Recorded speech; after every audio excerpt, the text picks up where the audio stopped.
Welcome to Channel 18 News. I'm Jim Rogers.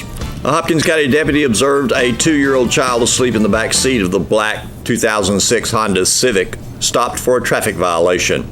He also noted Tori Jean Bradley, age 29, of Powderly, clenching her jaws involuntarily as one does when using methamphetamine. The deputy gained consent to search the vehicle and found a meth pipe and Xanax pills inside the vehicle. As Bradley was being arrested, she told the deputy that she also had methamphetamine on her person. Bradley is in Hopkins County Jail, charged with possession of a controlled substance, penalty group 1 under 1 gram, a state jail felony, and the child was released to a relative. As a Hopkins County deputy drove down County Road 2331, he observed a white van and the passenger inside the van. He stopped the van, knowing that the passenger, Kenneth Ray Vaughn, age 61, of Como, was wanted on Hopkins County warrants. A strong odor of alcoholic beverage from the vehicle created a probable cause search. Vaughn was arrested on warrants for DWI third or more and a warrant for obstruction or retaliation. He's in Hopkins County Jail. At the time of his arrest, Vaughn was on probation for the 2 charges. In January of this year, Vaughn was arrested for obstruction or retaliation when he threatened a sheriff's deputy, Sergeant Wade Sheets, as Sheets responded to a disturbance call on County Road 3562. Vaughn stated he would blow Sheets' head off.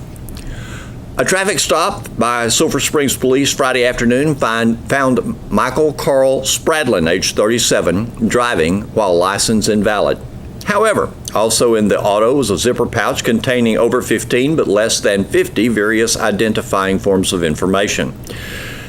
Spradlin was arrested for driving while license invalid and fraudulent use, possession of identifying information over 10 items but under 50 items. He's in Hopkins County Jail being held on a $30,000 bond.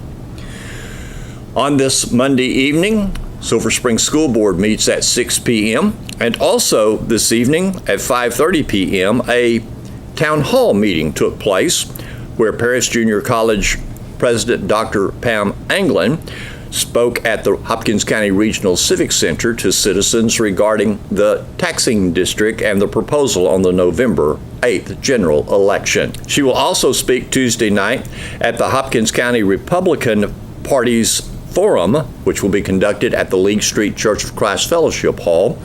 The forum will focus on the 2 candidates for Precinct 3 Commissioner. Following their presentation, Dr. Anglin will again make a presentation regarding the taxing district that will be on the ballot, and representatives from state legislature, our state representative and state senator, will be present to answer questions regarding any pending legislation. Monday afternoon at 1 p.m., the Downtown Business Association presented their awards for the Fall Decorating Contest.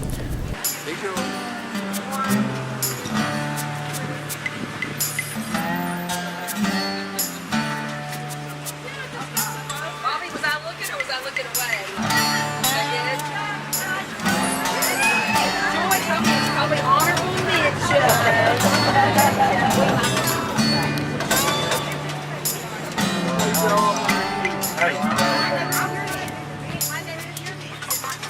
I don't think so.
the president of BBI, Rita Edwards. Nice to meet you. And you have done a fantastic job. This is Well, thank really, you. really pretty. Well, I love you.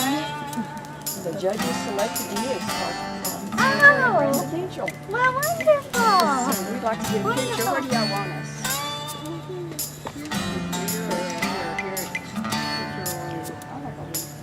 Oh, okay.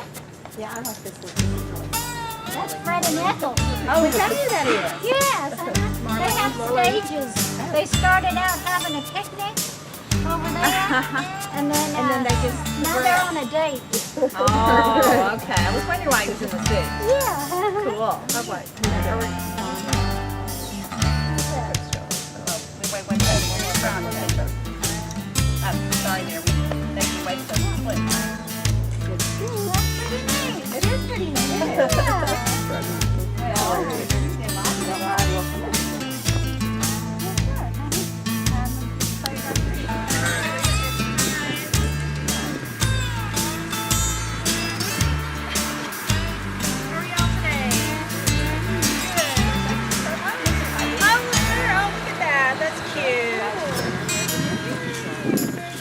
Where would y'all like us? Probably right there in the middle, I think.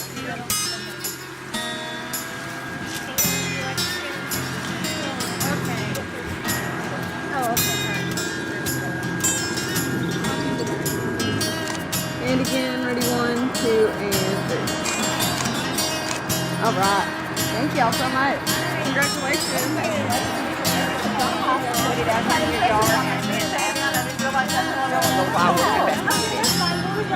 You ever go down here or by the decorations? Wherever you want to. Okay, I'll put it right here for now, and then we may use it later. Well, thank y'all for that. Oh, well, sure.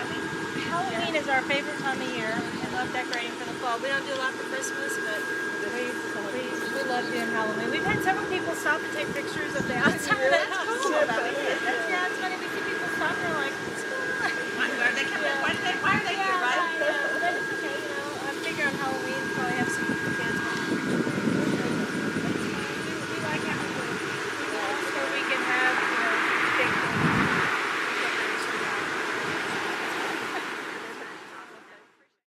Here's Don Julian with sports.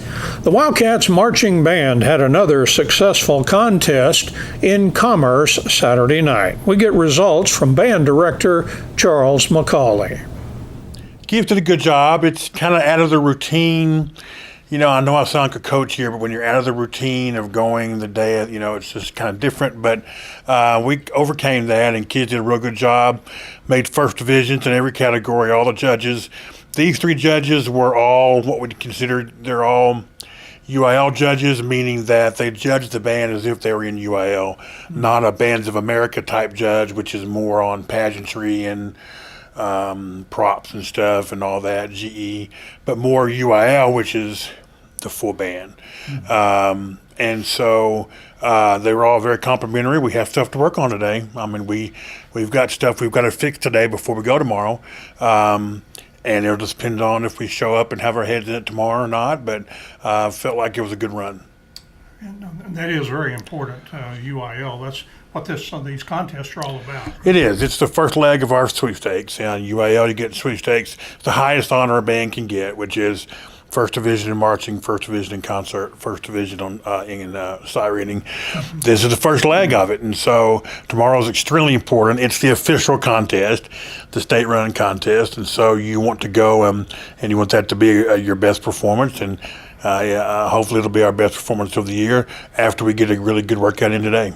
Did they give any placements or anything for the band? They give away, they don't rank the bands. So they give away like an outstanding per class and an outstanding overall. Last year we won outstanding in our class and we won outstanding overall grand champion. We did not win those awards this year. I think the bands that won those awards were very deserving. And not that we were bad, but they just beat us. They were just a little better. So, it's hard to quantify in music and in arts because there's no basket or no goal line. There's no official thing to judge things off of. it's all subjective, but I felt like it was very fair judging. In fact, I thought the judging panel was terrific. I emailed the director at Commerce and told him today the panel was extremely good. The comments were extremely good. We're going to listen to them today and work on them today. I think the kids were disappointed because last year they had won this contest, but we've told them since day one that was last year, and you can't compare. You could be a better group the next year and not win, and so it's all about who you're going against and that panel and all that. So that's why you can't put all of your baskets into winning and losing, because in music, in the arts, it is so subjective. And that's why we have a rubric. The state puts out a rubric of fundamentals and stuff that these judges went by really well. So I think it was a very well-run contest. We did what we needed to do as we prepare for tomorrow. Macaulay's rule is that every performance should be better. Were they better than last time? They were. They were. We worked on some things last week, and we're not remembering all of them. And this tape that I'm going to play for the kids today, it's like we called the guy and told him what to say, because it's the exact same things we've been saying about some issues in the show. It'll be good for them to hear somebody else say that, because of course I didn't call him, of course. But yeah, it was overall, it was better. The energy was better. The tempos were better. We've still got some issues with vertical alignment. We've still got some issues with posture, with body facing and stuff. It's all individual now. It's all every individual remembering what they've been taught. If they'll just remember, and that's what the sheets and the tapes say. Excuse me. It's individual at this point. Or have you committed to remember everything? And if every individual will do that, then we'll be successful. So we'll remind them of that today. We'll remind them that a little bit tomorrow, and then we'll go see what happens. We're at 4:30 tomorrow. 4:30. That was my question. 4:30. I was reading your mind. 4:30 at Mount Pleasant, and we had a huge crowd there of fans. I mean, when we started on the track toward the field, the crowd was very, very responsive and just cheered, and it was really cool. I know the kids appreciated that, and we hope that a lot of them can get off work a little early tomorrow and come over and see us, because we are at 4:30, so maybe they can get over there and see us. I think we're next to last tomorrow, so we invite everybody out 4:30 to Sam Parker Field in Mount Pleasant. The Saltillo Lions took first place at a Mount Pleasant Chapel Hill cross-country meet last Thursday. Como Picton was third in that meet. Individually for the Lions, Dakota Patridge finished third with a time of 16:50. Lyle Bench was fourth. Walker McGill fifth. Trevor Moore sixth.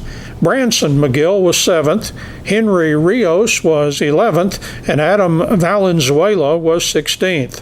The Lions JV team also finished first, while the junior high team was 4th. Next for the varsity is the district meet Wednesday at Lake Bob Sandlin State Park.